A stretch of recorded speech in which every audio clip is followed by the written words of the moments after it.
ఈరోజు బ్రహ్మవిధ ఆశీర్వాద పద్ధతిలో ఒక ఆశీర్వాదం గురించి. ఓం శ్రీ గురుభ్యో నమః. నిత్య శుద్ధ బుద్ధ ముక్త సత్య పరమానంద అద్వితీయ బ్రహ్మానుభవః సిద్ధిర్భూయాత్.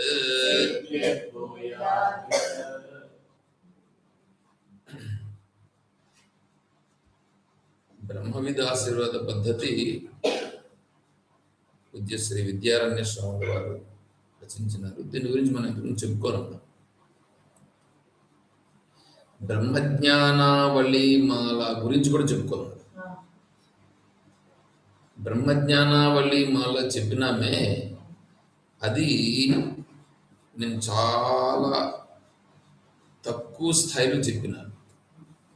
బ్రహ్మజ్ఞానావళి మాలని తిరిగి మళ్ళీ చెప్తా. ఎప్పుడు చెప్తానో తెలియదు, ఎందుకంటే నాకు తృప్తి లేదు బ్రహ్మజ్ఞానావళి మాల చెప్పినటువంటి దాంట్లో. ఇప్పుడు ఇక్కడ ఏంటంటే నిత్య, ఇప్పుడు నేనెవరు? నేను ఆత్మస్వరూప. అజ్ఞానిగా ఉండేటువంటి వాడు ఎలా ఉంటాడంటే,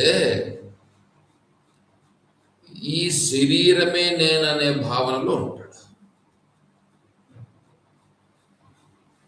పైగా ఆత్మ ఇదే అనే భావనలో కూడా ఉంటాడు.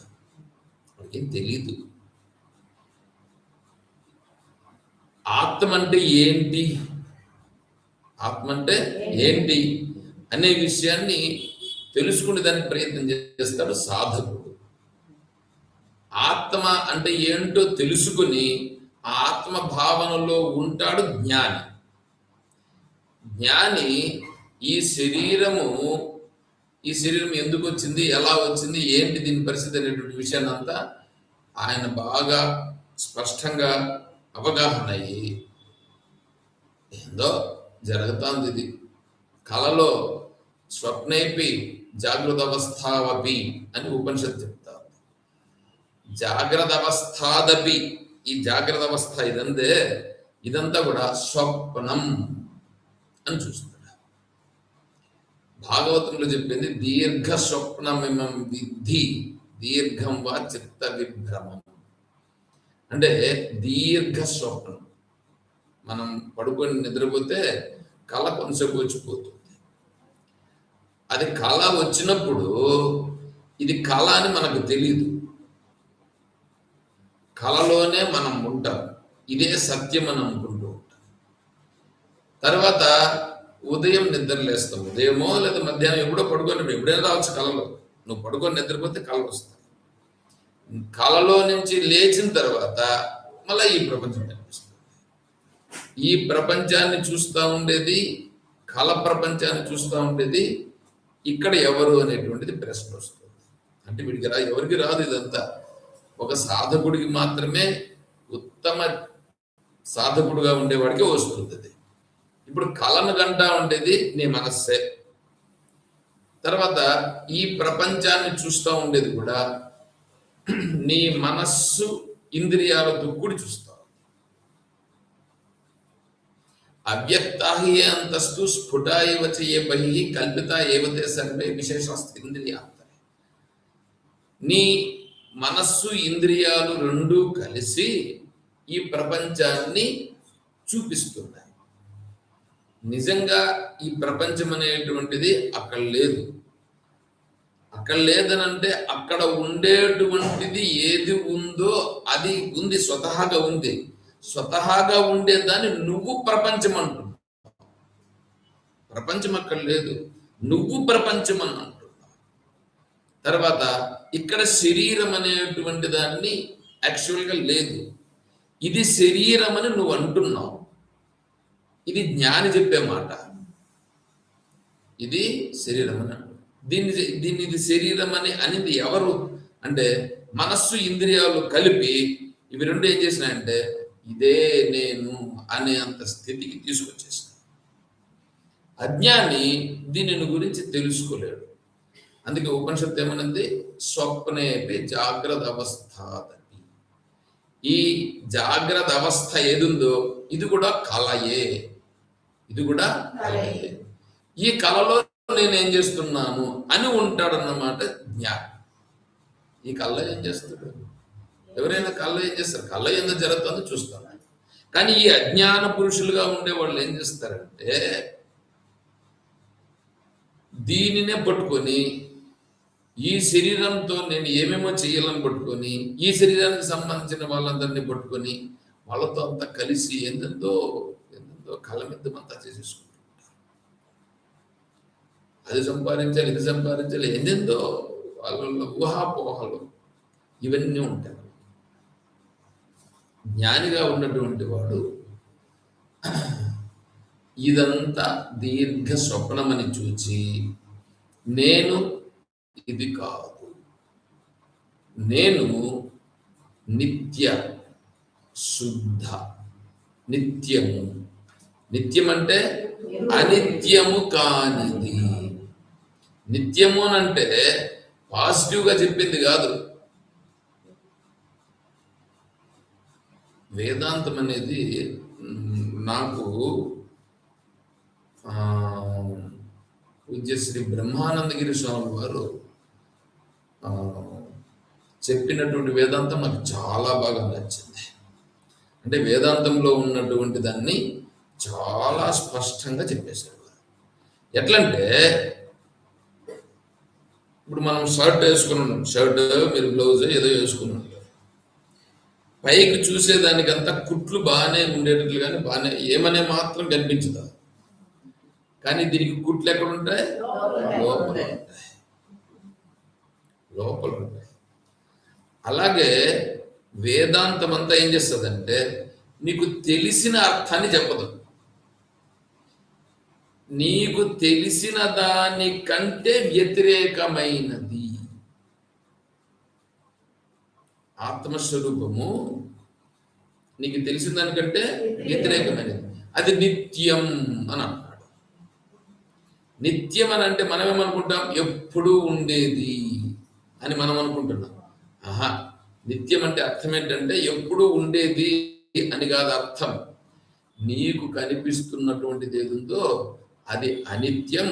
ఈ అనిత్యము కానిది నిత్యం. అంటే దీన్ని వ్యతిరేక అర్థం వచ్చింటుంది ఇక్కడ. వ్యతిరేకార్థం.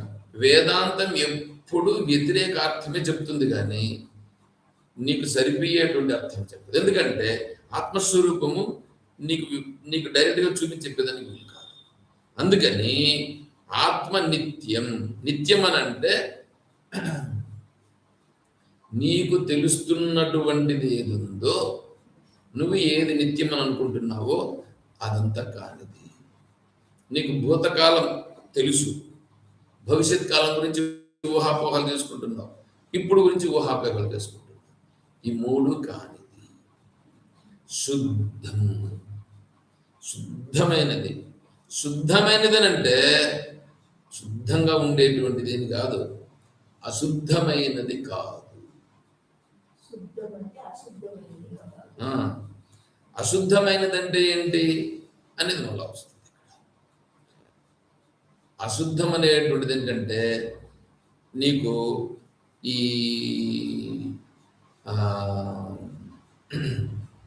ఏం చెప్పాలంటే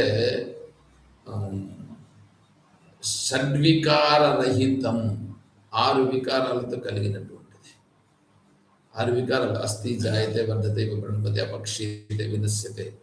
ఇదంతా అశుద్ధం. 6 వికారాలతో కలిగి ఉందిగా. ఈ వికారాలంతా లేనటువంటిది. తర్వాత మలములు లేనటువంటిది. ఆణవము, కాణవము, కార్మికము, మాయికము, మాయకమని పంచమలములు ఉంటాయి. ఆ మలములు కానిది. తర్వాత బుద్ధం. బుద్ధం అంటే జ్ఞానస్వరూపం. జ్ఞానం అని అంటే అది కూడా వ్యతిరేక అర్థమే. బుద్ధం అంటే జ్ఞానం, నీకు తెలిసే జ్ఞానము కానిది. వీటన్నింటినీ తెలుసుకునేటువంటిదే కానీ నీకు నువ్వు తెలుసుకుంటున్నావు చూడు, ఈ జ్ఞానం కానిది. తర్వాత ముక్తం. ముక్తం అంటే విడుదల. అంటే నువ్వు బంధింపబడిపోయి ఉండవు, బంధింపబడనిది. నువ్వు బంధింపబడి ఉన్నావా లేకపోతే విడుదల చెంది ఉండవా? ఎక్కడ బంధింపబడి ఉండవు? ఇవన్నీ నాకు సంబంధించిన అనుకుంటున్నావు కాబట్టి విడుదల చెందినది అంటే వీటిలో తగులు కొననిది. వీటిలో తగులు కొననిది అంటే అర్థమే అంటే నువ్వు అడిగిపోతానే అది రావాల. అడిగిపోతానే నీకేదో నీ మనసులో పట్టుకుంటుంది అనుకో, ముక్తం, నేను ముక్త స్వరూపుణ్ణే బంధ స్వరూపుణ్ణే అని అక్కడ రావాల. అప్పుడు రావాలది నేను ముక్తుడను. ఇప్పుడు దాంట్లో నుంచి బయటకు సత్యం అంటే అసత్యము కానిది. అసత్యము కానిది సత్యమే.